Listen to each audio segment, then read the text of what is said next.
Bon, aujourd'hui on s'attaque à l'un des animaux les plus répandus sur Terre, mais aussi à l'un des plus dangereux qui se cache dans nos rivières. Nous allons voir dans cette vidéo 5 animaux qui peuvent vaincre, voire tuer, un crocodile. Toute espèce confondue. Le crocodile est un prédateur qui n'est chassé par aucune autre espèce, ce qui fait de lui un super prédateur. Et oui, c'est logique. En gros, c'est un prédateur plus. Bon. En même temps, quand tu le regardes, c'est normal qu'il soit rangé dans cette catégorie. Un corps puissant, des techniques de chasse bien rodées et une certaine intelligence bien à lui. Alors, ok, c'est top, mais qui peut bien tuer ce prédateur sanguinaire? Bon, ok, on sait tous à quoi ressemble un crocodile. Voilà, ça ressemble à ça en général. Mais le crocodile regroupe différentes espèces. Ça va du petit crocodile au gros crocodile, en passant par le crocodile avec une tête bizarre. Voilà, comme celui-ci. Bon, ça réunit à peu près 27 espèces différentes. Niveau de la taille et du poids, il y en a pour tous les goûts. On va d'environ 1m50 et 80 kg pour un crocodile nain, à environ 5 mètres et 800 kg pour le crocodile marin. Ouais, celui-là, il a bien mangé à la cantine. Malgré leur différence au niveau de la taille et du poids, ils sont tous dangereux si on fait un rapport poids-puissance. Voilà, c'est juste que le crocodile nain va pas s'attaquer à un buffle par exemple. Sinon, il va apprendre à voler. Par contre, il va s'attaquer à des proies adaptées à sa taille. Mais de la même manière que le crocodile marin. Bon, vous en doutez, je vais bien sûr vous expliquer leurs techniques de chasse et d'attaque. Je vais vous expliquer les trucs croustillants si vous voyez ce que je veux dire. Les trucs qui croustillent sous la dent. Eh bah pas du tout. En général, les crocodiles ne peuvent pas mâcher. Ils vont soit avaler d'un coup, soit laisser pourrir leur proie dans l'eau pour ensuite manger quelque chose qui ressemble plus à de la bouillie. Bon, par contre, écrabouiller, arracher, démembrer, ça, c'est leur truc. Ah ouais, ça, c'est leur petit péché mignon. Lorsqu'ils chassent, le crocodile se tapit sous l'eau et se rapproche le plus près de sa proie pour ensuite bondir d'un coup sec et la choper dans sa gueule. Bon, et s'il n'y a pas trop de résistance, il va l'engloutir ou sinon la laisser pourrir. Par contre, s'il y a d'autres crocodiles dans les parages, ils vont venir se nourrir aussi. Et là, on peut assister à un joli méli-mélo de démembrage d'antilope ou de gnou. Par contre, s'il est tout seul et qu'il a chopé une proie beaucoup plus grosse, comme un buffle, et bah il va le démembrer tout seul comme un grand, sans l'aide de ses amis. Il va choper sa victime avec sa gueule qui exerce une pression de mâchoire d'environ 1000 kg au centimètre carré et tourner sur lui-même pour arracher des bouts de chair. Voilà. C'est sympa comme programme. Bon, bien sûr, s'attaquer à un crocodile, c'est très difficile. Il a une cuirasse presque impénétrable qui recouvre entièrement son corps. Mais malgré ça, le crocodile n'est pas invincible. Et il arrive parfois qu'il tombe sur plus fort que lui, ou plus agressif que lui. Presque même inconscient. Mais il faut bien plus que ça pour pouvoir terrasser un crocodile. Et justement, nous allons tout de suite découvrir les 5 animaux qui peuvent le tuer.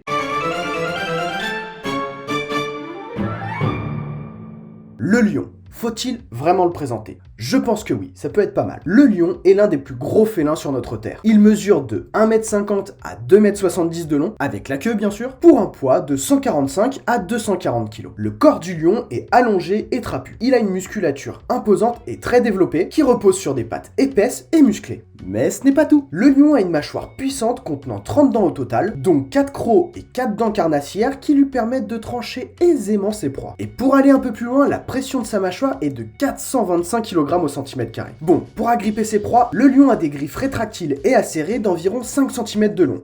De quoi bien agripper. Mais ça ne s'arrête pas là, puisque le lion a une vitesse de pointe de 60 km/h, et une fois lancé, il peut faire des sauts de 4 mètres de hauteur et 8 mètres de longueur. À peu près. Bon, en gros, le lion c'est surtout une puissance et un arsenal hyper complet. Généralement, le lion ne va pas attaquer le crocodile tout seul. Ils seront souvent 3 ou 4 individus. Ils attendent qu'un crocodile sorte de l'eau et s'éloigne de la berge pour l'encercler et l'attaquer chacun leur tour pour le tuer de fatigue.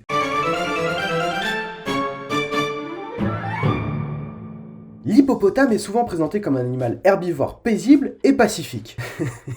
Non mais, laissez-moi rire, mais pas du tout. Grosse erreur, très grosse erreur. C'est sûrement l'animal le plus dangereux du continent africain. Il mesure de 3 à 5,50 m de long, presque 2 mètres de haut, pour un poids de 1,4 tonne à 3 tonnes 2. On le retrouve principalement en Afrique, où clairement, le crocodile et l'hippopotame prennent leur bain ensemble. Ils se frottent même le dos de temps en temps. Non, pas du tout. Pas du tout, c'est tout le contraire même. Le crocodile fuit l'hippopotame. Son apparence lourde est très trompeuse, car il évolue avec beaucoup d'aisance sous l'eau et il est très rapide. Il n'hésite pas à charger les barques qui passent sur son territoire. Il peut courir aussi à 45 km/h sur terre ferme et piétiner n'importe quoi sur son passage. En même temps, quand tu fais 3 tonnes...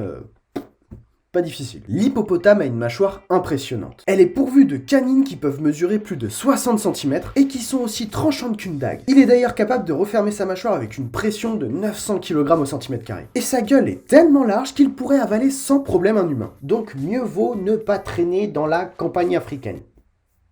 c'est un conseil. En bref, l'hippopotame broie tout ce qui passe à proximité de lui. Ces deux espèces se côtoient dans les rivières d'Afrique, mais ne vivent pas vraiment en harmonie. Le crocodile a appris à s'écraser face à l'hippopotame. Il arrive souvent que des crocodiles se fassent piétiner, voire même déglinguer la tronche par des dizaines d'hippopotames, comme on peut le voir sur ces images. Ah oui, ça doit faire mal.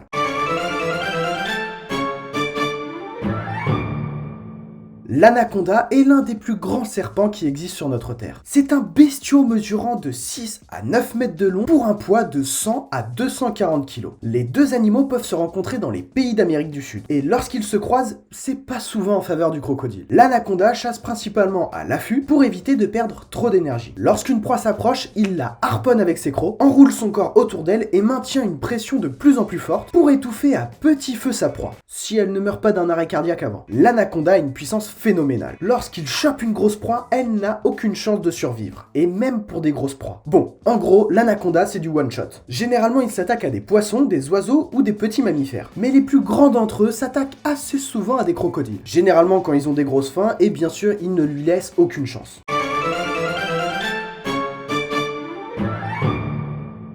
Le tigre est un bestiau mesurant de 2,50 m à 4 mètres de long pour un poids de 90 à 310 kg. Et quand je dis 4 mètres de long, je compte la queue avec. Le corps du tigre est composé d'environ 70% de muscles. C'est tout simplement une boule de nerfs taillée pour le combat. Mais ce n'est pas tout. Il utilise ses griffes acérées qui mesurent environ 10 cm pour transpercer et déchirer les peaux les plus dures, comme le crocodile par exemple. Et en plus de ça, il possède des canines qui mesurent 9 cm et la pression de sa mâchoire est d'environ 500 kg au centimètre carré. Bien sûr, le tigre est très rapide à la course. Il sprint à une vitesse d'environ 60 km/h. Il est aussi très agile et puissant, ce qui lui permet tout simplement de faire des sauts de 6 à 10 mètres de longueur et environ 4 mètres de hauteur. Bon, au final, le tigre, c'est un peu l'ange de la mort. Quand vous l'avez au basque, il vous lâche pas. On a d'ailleurs recensé quelques attaques de tigres sur des crocodiles et l'avantage va largement en faveur du fauve, même si parfois ça peut lui être tragique.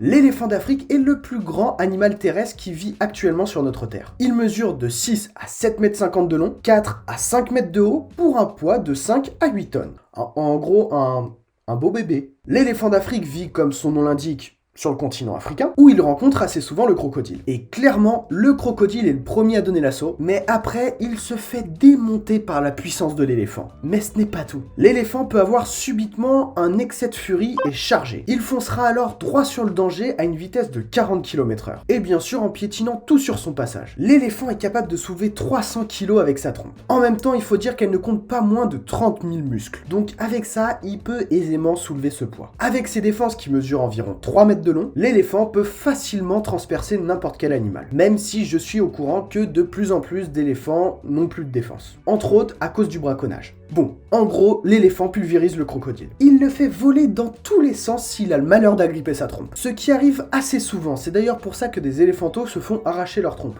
Désolé pour les images. Bon, après si le crocodile n'a pas le temps de fuir, l'éléphant le piétinera sans problème. Bon, après dans la liste j'aurais pu rajouter d'autres animaux comme le léopard, le jaguar, et l'homme, bien sûr. Ne l'oublions pas, ce serait dommage. Bon, après, à main nue, l'homme se fait clairement des boîtes. Pour le crocodile, il n'y a aucune différence entre une antilope et un humain. À part peut-être le goût. Et encore. Bref, si vous avez apprécié la vidéo, n'oubliez pas le pouce bleu, ça permet à la vidéo d'être mieux référencée. Et si vous voulez soutenir la chaîne, abonnez-vous. Et en plus, ce qui est top, c'est que ça vous prévient dès qu'une vidéo sort. Et bien sûr, partagez un max cette vidéo pour faire grandir la meute. Je compte sur vous. Sur ce, je vous laisse reprendre vos activités et n'oubliez pas que la curiosité est un charmant défaut. Ciao!